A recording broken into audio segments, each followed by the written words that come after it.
Sí, gracias por la pregunta. Miren, bueno, lo más indicado, lo mejor sería que ustedes se expusieran, ¿verdad? Pero eso vamos a verlo con el calendario. Hoy tenemos 28, ¿verdad? Es decir, estamos más o menos a 15 días.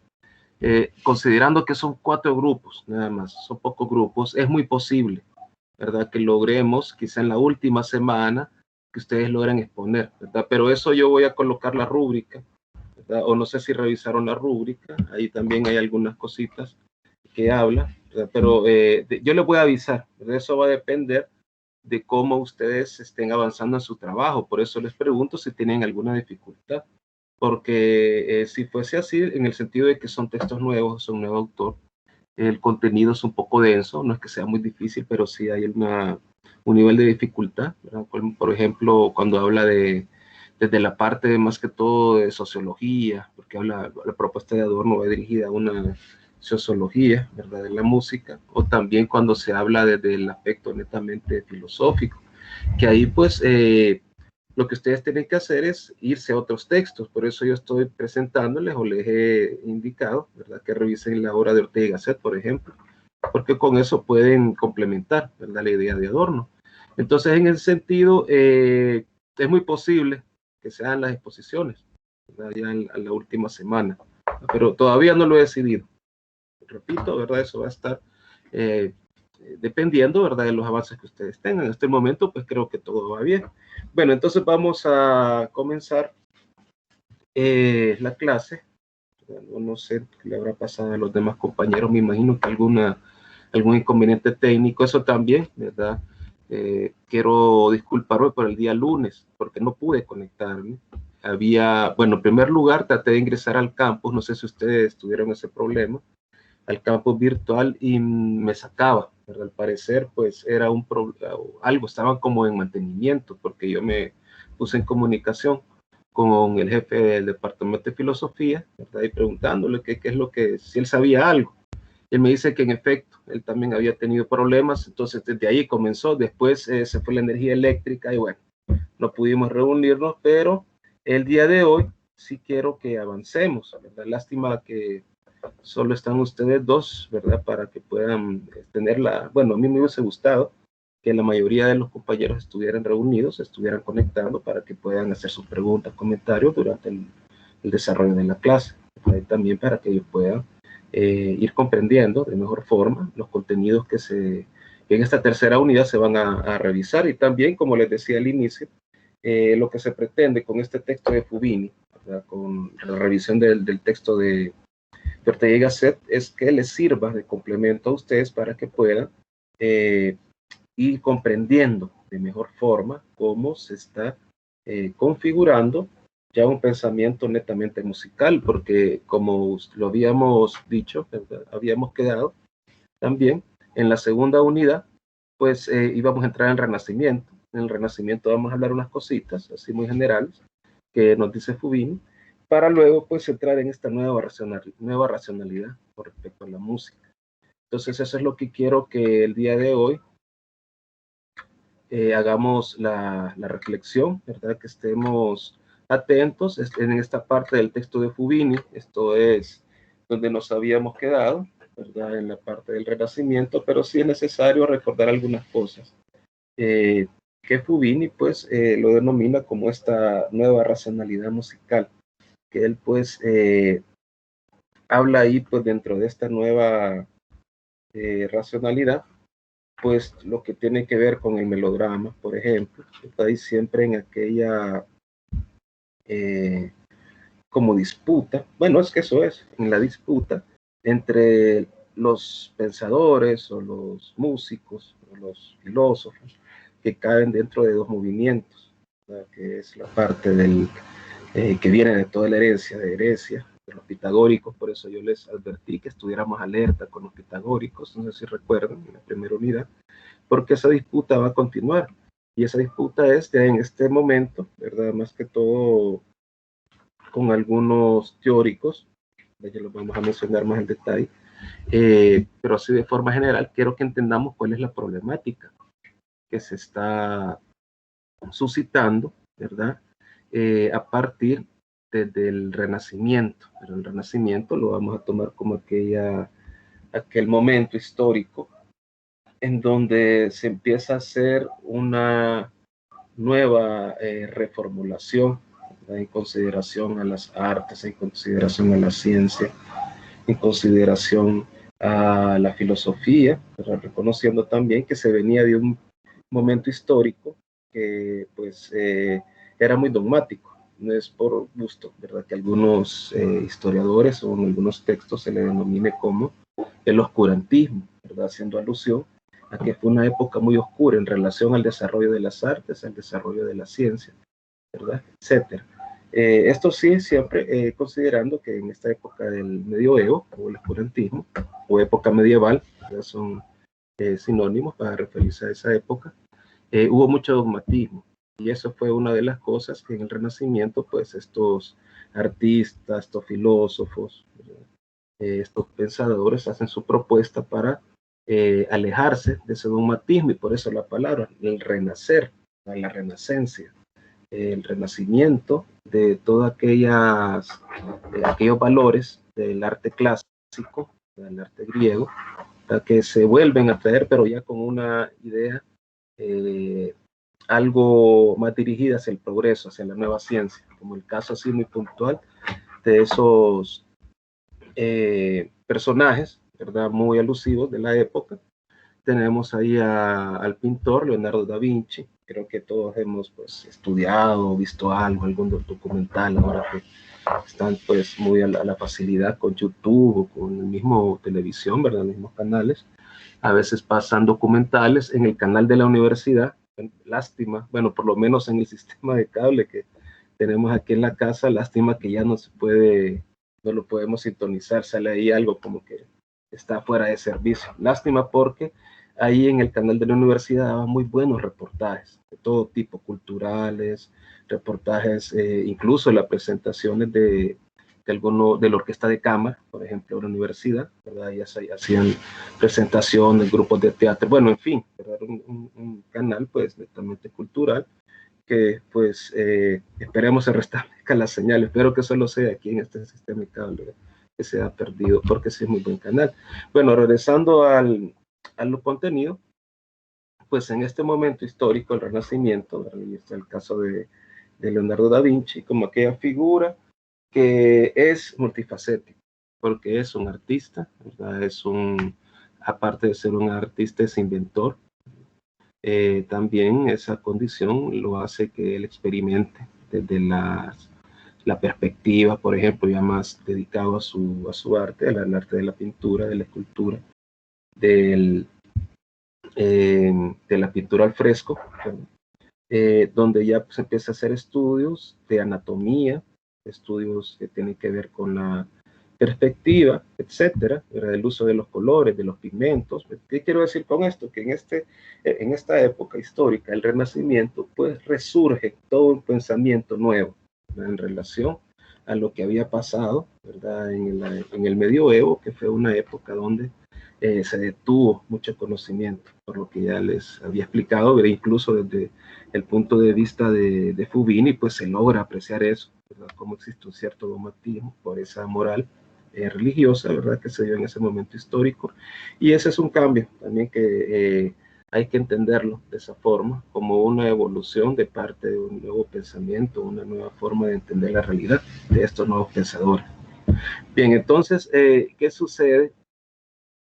¿O qué es lo que nos está narrando Fubini, ¿verdad? En relación a lo que pasa en relación a la música, ¿verdad? Bueno, aquí hay varias cosas interesantes que Fubini pues nos va mencionando, nos va relatando, más que todo de un aspecto descriptivo, muy histórico en esta primera parte, cuando se refiere, por ejemplo, a Johannes Antoris, ¿verdad? Que fue un filósofo que escribe o hace un texto, es un diccionario didáctico que sirve para poder apoyar, ¿verdad? O como apoyo para poder concebir ciertos conceptos musicales.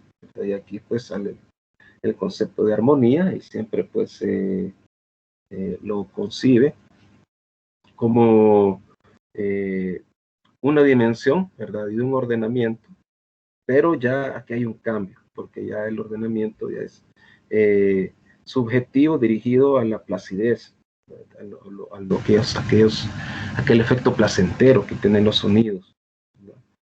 Aquí pues lo que les decía al inicio, se puede ver con este autor que tiene otra visión diferente a lo que, por ejemplo, a lo que decían o la propuesta de estos teóricos que están pues sujetos o que vienen con una herencia de los pitagóricos, que tienen aquella visión del ordenamiento, de la armonía por medio de las matemáticas.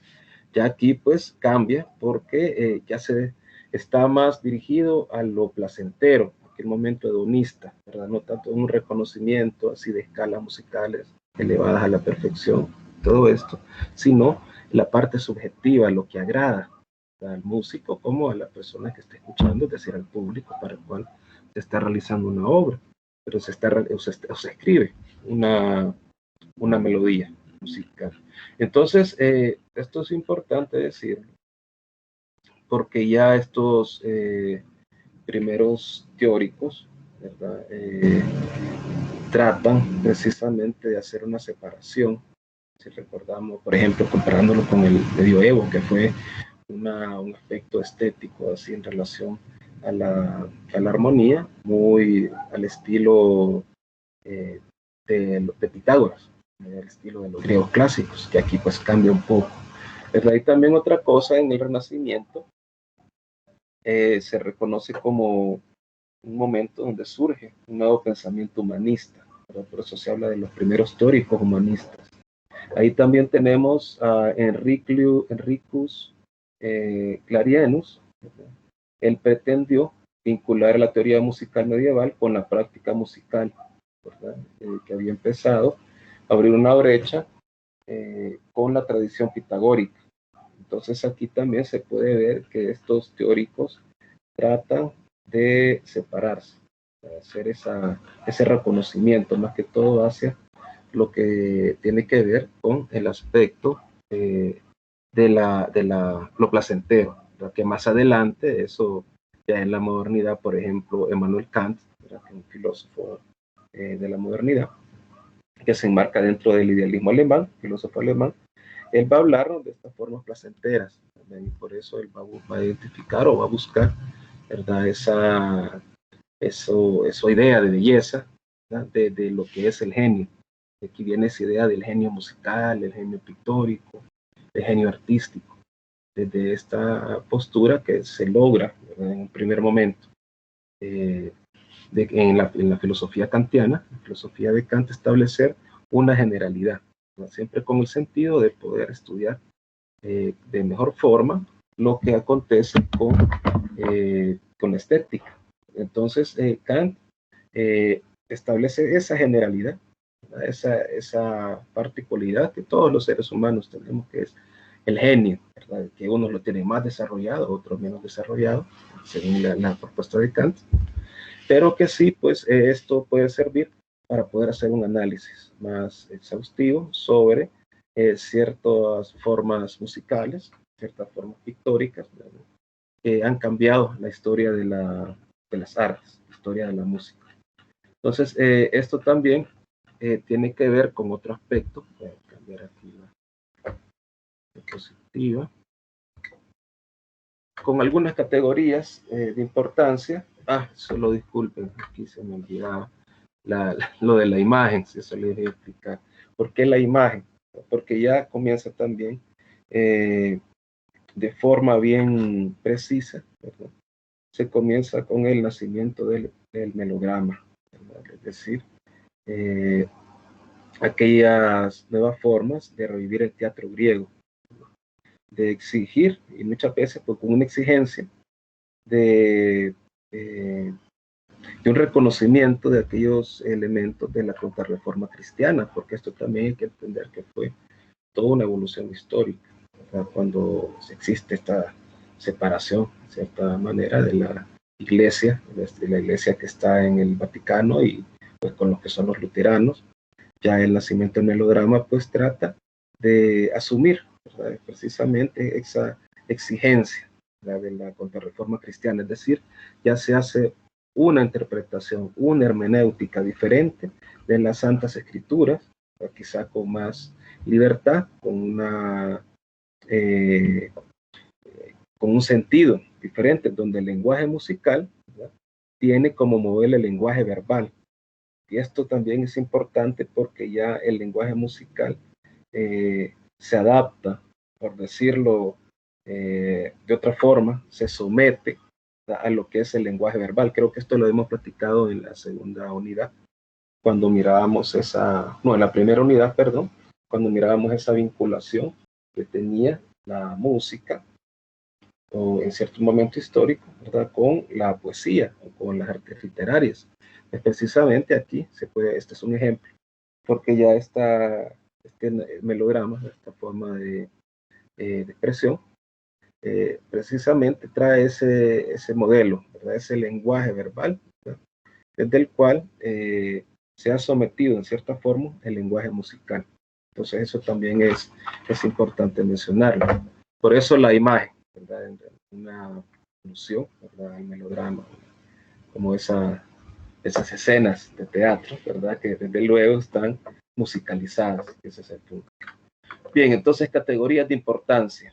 Aquí hay varias cosas que son muy puntuales en el análisis que nos está haciendo Fubini. El primero va a hablarnos de dos categorías, o sea, puede hacer referencia a cada una de ellas, lo que es la consonancia. Pues esto también tiene que ver con ese sentido de la armonía que les explicaba anteriormente, que está dirigida hacia la placidez, ¿verdad?, o hacia lo placentero. Cuando hay consonancia, es decir, cuando existe una combinación de sonidos distintos, pero que tienen alguna dulzura o algo que atrae al oído, ¿verdad?, se habla que hay consonancia. Y hay disonancia cuando ocurre lo contrario, cuando la combinación de estos sonidos ofenden al oído, a los espectadores o del músico. Entonces ya con estas dos categorías que se identifican, se puede plasmar de mejor forma o entender de mejor forma cuando se refiere a este concepto de armonía, qué es lo que buscaban los músicos o qué es lo que se estaba tratando de reproducir mediante la música. Pues puede ser un momento de consonancia, donde la armonía o esta combinación de sonidos sí realmente tienen un aspecto dulce o algo que atrae al oído, o al contrario, cuando es la disonancia. ¿Esto qué es lo que produce? Pues efectos musicales por el humano con referencia en estímulos emotivos. Aquí pues ya encontramos esa palabra estímulo, que esto nos va a servir para poder dar lectura al texto de Van Garden, que ese texto ustedes ya lo tienen en el espacio virtual. Espero que ya lo hayan comenzado a leer, ¿verdad?, porque ahí en ese texto pues el autor lo que está haciendo o de donde parte él precisamente es de esa parte del estímulo, de la emoción, del emotivo, de lo psíquico. Por eso ya el método que se utiliza para un reconocimiento de la ciencia estética ya es otro, ya es un método que está más dirigido a la psicología, ya la parte de los estímulos, etcétera, todo eso. Y por eso ya también con este texto que se titula Aesthetic o Estética de Van Garden, él comienza, o la propuesta de él, son abordajes de la estética desde un reconocimiento como ciencia. Por eso que les expliqué un método diferente. También ya tiene un campo de estudio bien delimitado, que son todos estos aspectos que tienen que ver con la sensibilidad, ¿verdad? Entre la sensibilidad, como bien lo podemos deducir, está pues en el caso de la música, y bien en el sentido que les estoy explicando de la armonía, la sensibilidad hacia la consonancia, si fuera el caso, que puede existir desde un aspecto, ¿verdad?, más dirigido a lo emotivo, ¿verdad?, o a lo que puede estimular estos sonidos. De igual forma con las artes visuales, ¿verdad?, de igual forma con la escultura, etcétera, ¿verdad? Entonces aquí hay un cambio ya en relación a estas referencias, ¿verdad? Que es ahora el estímulo y la emoción. Voy a leer en la página 91 un párrafo, esto está en el final, que se refiere a la armonía. Voy a leerlo textual, siempre del texto de Fubini. La armonía, por ejemplo, es definida en términos completamente subjetivos como una cierta placidez producida por los sonidos apropiados, de modo que el compositor vendría a ser el inventor de cualquier melodía nueva. Vuelvo a leer eso. De modo que el compositor vendría a ser el inventor de cualquier melodía nueva. Es decir, ya la música adquiere una nueva dimensión o una nueva propuesta artística en donde lo que se está buscando es inventar nuevas melodías. La consonancia y la disonancia se definen también en clave subjetiva. Cuando se habla de la primera, de la consonancia, es la combinación de sonidos agradables al oído, y la disonancia es el contrario. Entonces, con esta definición que nos da Fubini, de la disonancia y de consonancia, pues da para entender esa nueva dimensión que se está estableciendo desde un lenguaje musical. Y aquí hay un cambio. Por eso lo hago así como modo de alerta, porque ya el cambio, repito, ya no está direccionado a una estética de la música donde la armonía tiene aquel sentido de los pitagóricos, ¿no? Sino que aquí ya cambia en la parte metodológica, porque se orienta más que todo al placer. Es parte de una filosofía hedonista. Recuerden que habíamos hablado del hedonismo, aquella filosofía que encuentra los placeres como punto o eje central de su filosofía desde el punto de vista ético. Entonces, aquí estos autores hablan de eso también. ¿Qué consecuencias tiene esto? Pues, en primer lugar, ya muy puntual en relación a la música, ¿verdad? Ya la música cambia, ya no tiene una referencia expresamente con funciones litúrgicas, porque ya cambia el sentido que tiene pues, la música, por lo que explicaba anteriormente. Otra consecuencia, no hay reminiscencia de la división de una música humana y una música instrumental, o instrumentalis, como era la concepción boeciana. En este sentido, pues ya la música se vuelve como una esfera, ya sin esa división, una esfera más general, que es más accesible a aquella parte psíquica, aquella parte en donde el ser humano puede identificar por medio de sonidos un significado, ya no desde el punto de vista de las estructuras, aunque hay teóricos, que lo vamos a ver, quizá la otra semana, vamos a ver cómo vamos con el tiempo, que son todos estos teóricos que hacen su construcción musical desde un formalismo, los formalistas, que vuelven a considerar esta parte racional de la música en relación a un sentido bien estructurado.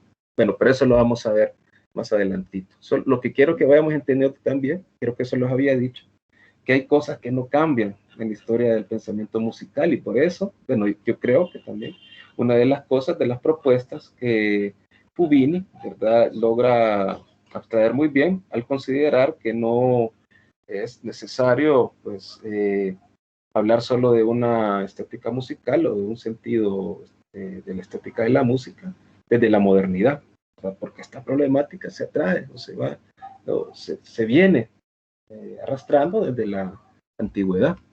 Bien, otra cosa que es importante, que lo menciona Fubini, es estos dos momentos dentro de la teoría del conocimiento. Él le llama el empirismo, y digo dos momentos porque tenemos que reconocer, y aquí es la clase de filosofía general que ustedes llevaron, solo un recordatorio para que nos ubiquemos. Cuando hablamos de empirismo y cuando hablamos de racionalismo, son dos formas dentro de los estudios de la teoría del conocimiento. La teoría del conocimiento es un saber de la filosofía, es decir, son estudios netamente filosóficos, en donde estas dos formas, el racionalismo y el empirismo, se han denominado como origen del conocimiento. Entonces, el racionalismo, ¿qué es el racionalismo? Cuando se habla de una teoría del conocimiento, nos dice el racionalismo que todo el conocimiento del ser humano se produce en la razón.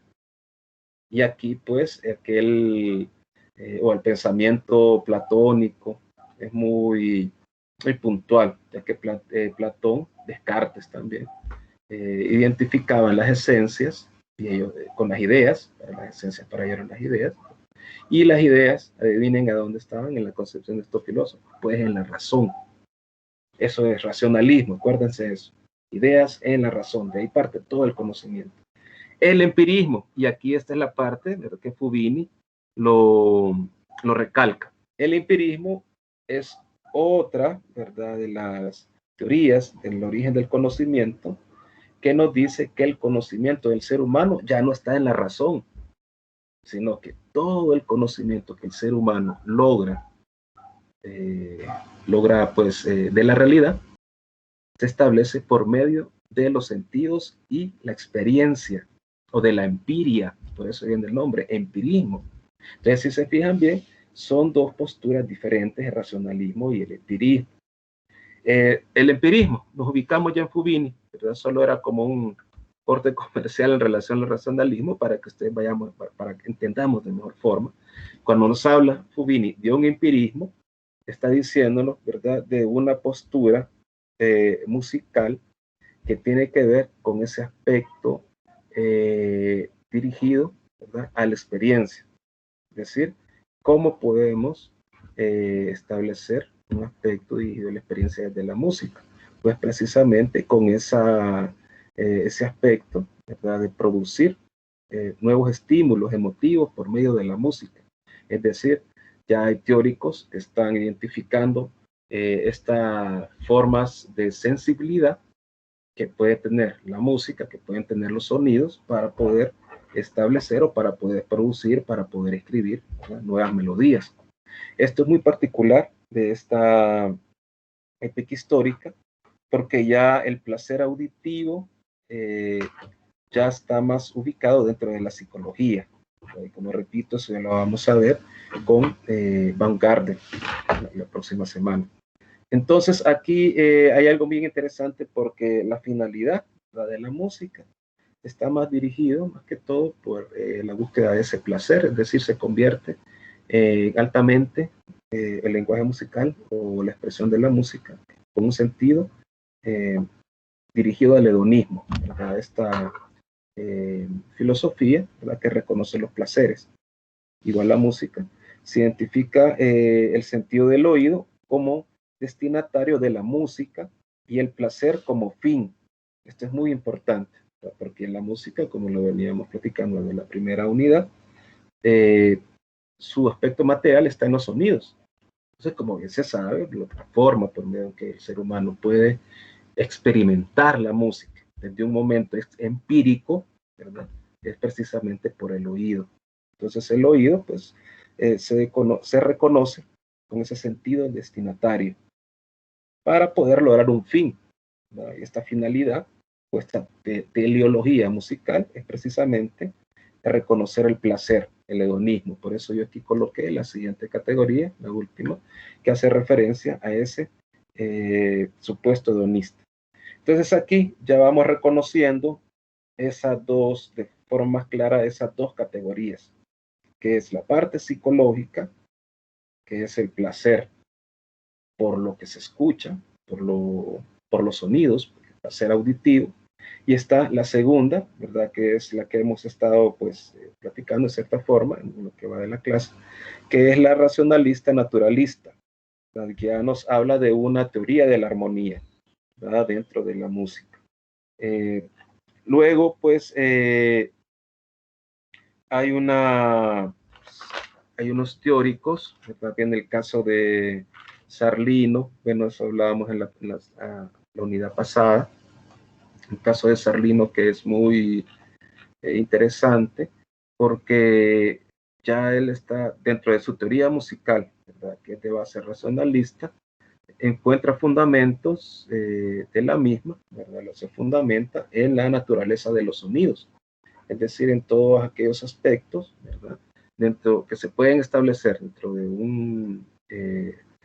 una teoría musical, ¿verdad?, en un ordenamiento por medio de la razón con base a sonidos naturales, ¿verdad? Esa es una situación muy característica, ¿verdad?, de Sarlín. También lo que le decía anteriormente, el nacimiento del melodrama, esto pues es muy importante también reconocerlo, ¿verdad?, porque hay cosas pues que voy a leer aquí textual, que son sumamente, hacen el cambio, ¿verdad?, sobre lo que se está postulando, ¿verdad?, o lo que está sucediendo en este momento. Entonces voy a leer, esto está en la página 97, con relación, ¿verdad?, al lenguaje musical. De este modo, el lenguaje verbal se convierte en el modelo del lenguaje musical. Debe adaptarse y someterse, este será el ideal, de la camareta, de los bardi y de los primeros músicos creadores del nuevo género melodramático, lo del melodrama. La crisis del mundo musical de la polifonía se plasmaba en la aspiración humanista de retornar a la Grecia antigua, la cual representaba una implícita pero decidida polémica respecto al contrapunto y sus complicados e irracionales situaciones musicales en relación a la música. Entonces aquí surge ¿verdad?, una nueva forma de poder pues reproducir la música. Continúo con la lectura. Frente al cantus firmus de la tradición gregoriana y sus complicados entresijos polifónicos, se prefirieron los motivos populares más fáciles, y melódicos de cara a su adaptación a los textos litúrgicos, de modo que todo el pueblo pudiera entonarlos y sentirlos como patrimonio musical propio. La nueva Iglesia Católica, con el Concilio de Trento, se hace en parte eco de estas exigencias y dirige su batalla en defensa de la claridad y comprensibilidad de los textos de la liturgia. Laicos y religiosos coinciden de este modo, y aunque con motivaciones diversas, en pedir a los músicos mayor respeto a los textos y, en definitiva, una sumisión del elemento musical al verbal, considerado este como eje del encuentro entre música y palabra. Entonces, ¿qué sucede aquí? En este párrafo que está en la página 98, se puede resumir la situación, ¿verdad?, o la problemática de este momento, ¿verdad? En relación a la forma como la música, ¿verdad?, que venía de aquel momento religioso del medioevo, cuando se hablaba de la polifonía, ¿verdad?, musical. Ahora, ¿qué es lo que sucede? Que ya cambia eso. Se quiere que la música sea más popular. Y para ello, pues, no es necesario, los músicos dentro de las propuestas se dan cuenta que ya no es necesario, dentro de la funcionalidad de la música, realizar o elaborar tantas polifonías o tantos aspectos así de complicación, sino que es más importante, ¿verdad?, que sea una música de fácil recordatorio, ¿verdad?, es decir, una música menos complicada. ¿Para qué? Para poder pues establecer desde el canto, ¿verdad?, y como ya se dijo, el canto, la hegemonía que tiene el significado de la música, poder esclarecerlo en ese aspecto que está dirigido hacia lo popular. Aquí cuando hablamos de arte popular, quiero que para la siguiente clase, por favor, traigan leído el texto de Ortega y Gasset que se titula Deshumanización del arte. Ese texto está en el espacio virtual. Quiero que lo lean porque vamos a platicar de él, ¿verdad? Porque ya Ortega establece esa relación entre lo que es un arte nuevo, o lo que es también el arte tradicional, ¿verdad?, para que vayamos entendiendo también como una apertura hacia el pensamiento de Teodoro Adorno. Entonces necesito que lo lean, ¿verdad? Ya las páginas yo se las coloqué en las instrucciones que van a encontrar en el espacio virtual. Es decir, yo coloqué el tomo número 3 de la obra completa de Ortega y Gasset, pero yo no quiero que lean todo el tomo, porque no lo van a hacer, no lo van a terminar, porque son como 900 páginas.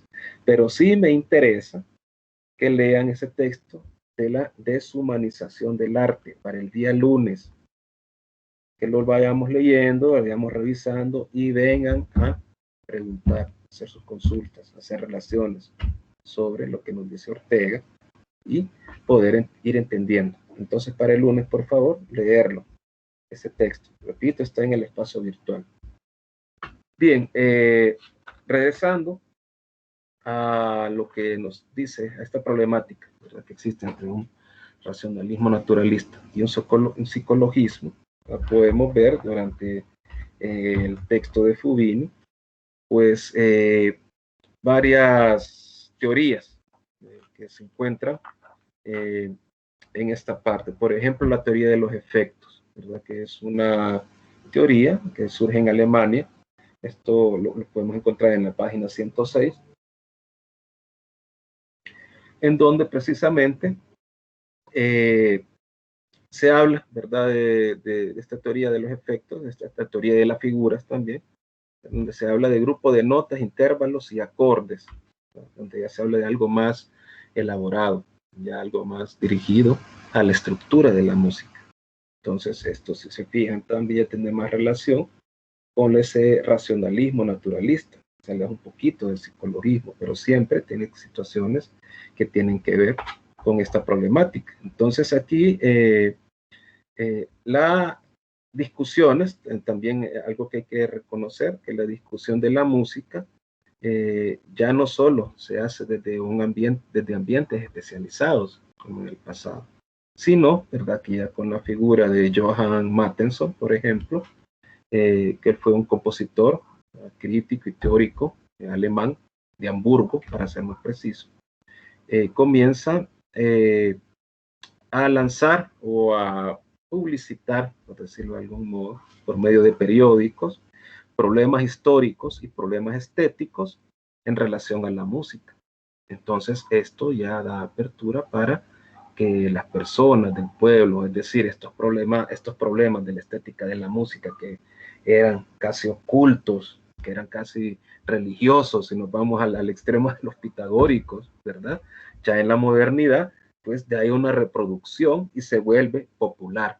Y este es el punto. Y por eso se habla de ese arte o de estas nuevas formas dirigido hacia un reconocimiento de estas problemáticas, de una apertura, por decirlo así, hacia el pueblo, ¿verdad?, o hacia las personas por medio de periódicos. Esto también es muy importante.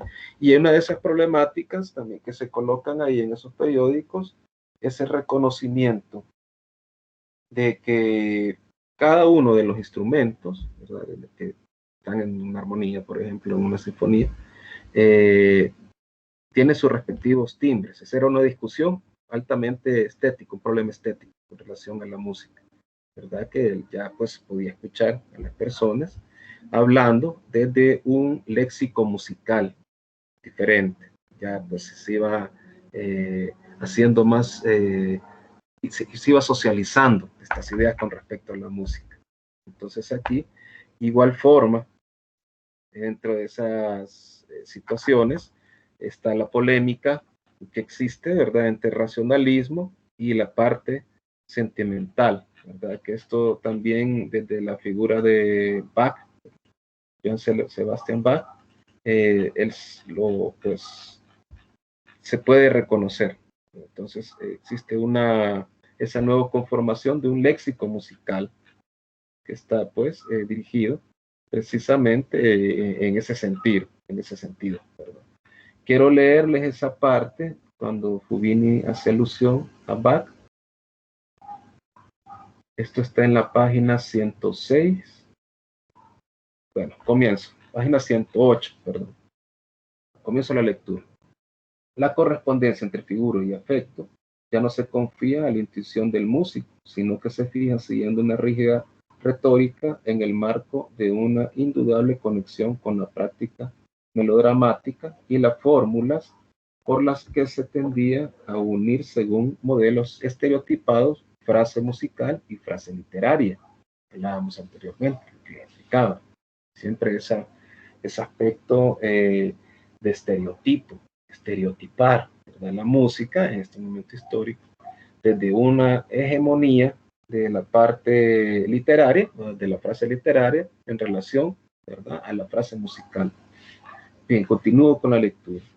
Es dentro de este trasfondo conceptual donde cabe insertar la polémica sobre la música de Bach, en la que Mattheson y posteriormente, otros músicos como Quantz, Leopold Mozart, Carl Philipp, Emanuel Bach, contraponen en sus escritos la música contemporánea, aquella que llega al corazón por medio de la melodía, frente a la música de Bach, que respecto a la anterior, se constituye en el mero y estéril acompañamiento, incapaz de suscitar ningún efecto, pasión o afecto, y que está irremediablemente ligada al pasado.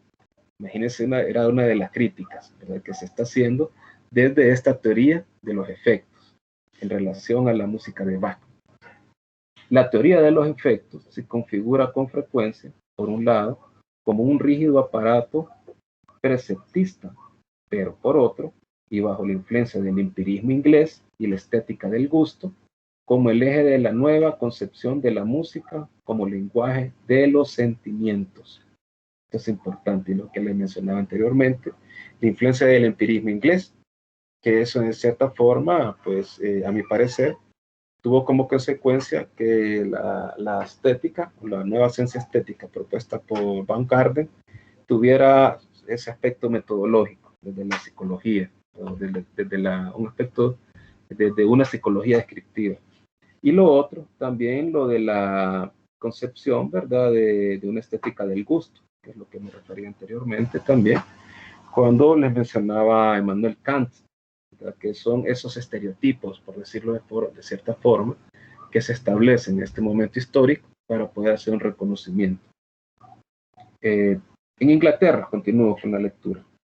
El compositor y teórico Charles Addison, en su breve ensayo Easy in Musical Expression de 1752, vinculándose a las breves acomodaciones de Addison sobre el tema, en las que la música se remitía al gusto como única medida de juicio en vez de regla alguna, pues podemos ver eso siempre, ¿verdad?, esa rivalidad, la regla, la parte estructural, la parte racional, y la parte de la música que tiene que ver con el aspecto del gusto o de lo placentero. Considera la música como uno de los medios más eficaces para suscitar las pasiones.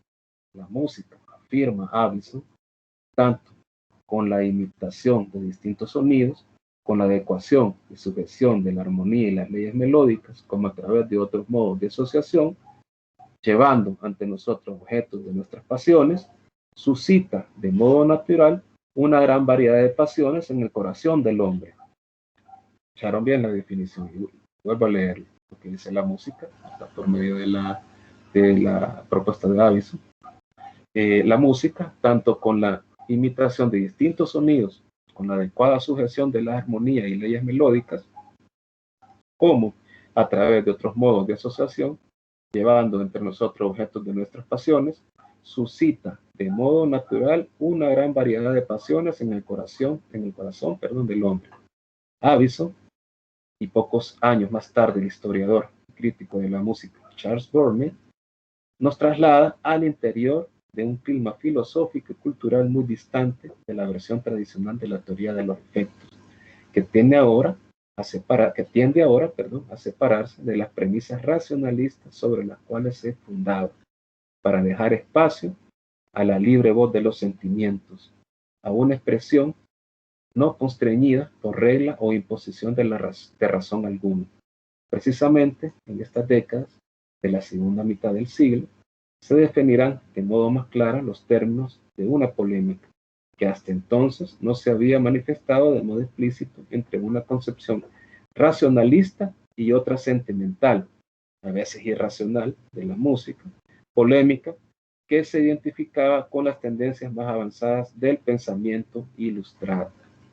Entonces, podemos ver aquí esa polémica que va a ser persistente a lo largo del siglo XVIII, ya al final del siglo XIX, pues va a empezar algunas cosas que cambian, ¿verdad? Porque ya pues la música se considera como una funcionalidad y como dentro de esta dimensión del siglo XIX, dentro de esta estructura, dentro de este contexto social que se forja el siglo, ya pues la utilidad de la música tiene que ver, y de las artes en general, casi en el mayor periodo de la historia del siglo XX, es decir, durante el desarrollo del siglo, se conciben como mercancías. Entonces eso ya tiene otra problemática, y por eso quiero que revisemos a Adorno, porque él tiene esa visión del aspecto cultural, que haya como una reproducción de mercancías que tienen la finalidad, pues, de gerenciar algunas personas. En el caso de Adorno, él dice que las burguesías. Bien, entonces vamos a quedarnos hasta acá para que vayamos pues entendiendo. No sé si tienen alguna pregunta con relación a lo que estamos discutiendo el día de hoy. Yo voy a ir colocando en el chat de la clase, de la sala, la lista de asistencia para que ustedes puedan irla llenando. Bien, vuelvo a preguntar, no sé si tienen algún comentario, alguna duda con respecto a esto que estamos viendo hasta el momento. Bien, si no la hay, necesito que terminen de leer. En la clase del día lunes vamos a ver algunas cosas al final de este texto de Fubini, para entrar al texto de Adorno. Y como les dije anteriormente, previo a comenzar a estudiar Adorno, que es parte de sus trabajos de investigación, del trabajo grupal que tienen que hacer, vamos a revisar algunas ideas del texto de Ortega y Gasset sobre la deshumanización del arte. Entonces, para el día lunes, yo necesito que traigan leído, ¿verdad? Traigan bien analizado el texto de Ortega y Gasset, para poder dar una apertura al pensamiento de Adorno también. Vamos a ver si nos alcanza el tiempo el día lunes. Si no nos alcanza, pues va a ser el día miércoles de la próxima semana. También otra cosa que tengo pendiente, un compromiso de mi parte hacia ustedes, es el ordenamiento de los grupos. Yo lo voy a colocar en el espacio virtual de la clase. Siempre voy a colocar ahí grupos para realizar trabajos de investigación. En una carpeta yo voy a encontrar el archivo para que ustedes se busquen, ¿verdad? Y puedan tener la comunicación con sus compañeros de grupo. Yo lo que voy a hacer es que voy a colocar el nombre de ustedes, ¿verdad? Por ejemplo, Ariel Emilio Paguada, voy a colocar, ¿verdad? Junto con otros compañeros de grupo, y voy a colocar también el contacto, voy a colocar el correo electrónico de Ariel Emilio Paguada para que se puedan comunicar entre ustedes. Entonces así considero que no va a haber pérdida de comunicación teniendo el correo electrónico institucional. Entonces de esa forma lo vamos a manejar para el día de, bueno, en estos días búsquenlos, ¿verdad? Hoy lo voy a hacer. Bueno, después tengo otra clase ahorita. Después de la siguiente clase, yo hoy prometo pues hacer eso de los grupos para que ustedes puedan buscarlos ahí. Bien, entonces nos quedamos hasta acá. Repito, no sé si tienen alguna pregunta. No, maestro, de hecho yo le iba a preguntar justamente sobre lo de los grupos y el trabajo grupal, pero acaba de explicarlo todo, así que solo estaría pendiente de que usted actualice la viñeta para conocer a mis compañeros de trabajo. Bien, perfecto. Entonces, nos quedamos aquí. Entonces, si no hay más preguntas, para que sigamos avanzando, ¿verdad? Recuerden terminar. Vamos más o menos por la página 106. Ya les digo dónde nos quedamos. Recuerden que yo lo que estoy haciendo, lo que hago, es un análisis, y dentro de ese análisis sintetizo la información. O sea que la tarea de ustedes es siempre leer el libro. Eso no hay pérdida. Y nos vamos ahorita dentro del análisis que voy haciendo por la página 109. Para que terminemos ya en la próxima clase el texto de Fubini, comencemos con el de Ortega y Gasset, la deshumanización del arte. Entonces nos quedamos hasta acá, estimados, y hasta luego. Cuídense mucho. Llenen la lista de asistencia, por favor. Sí, okay, buenas tardes. Que tenga buen día. Buenas tardes. Ok, buenas tardes. Cuídense hasta luego. Igual.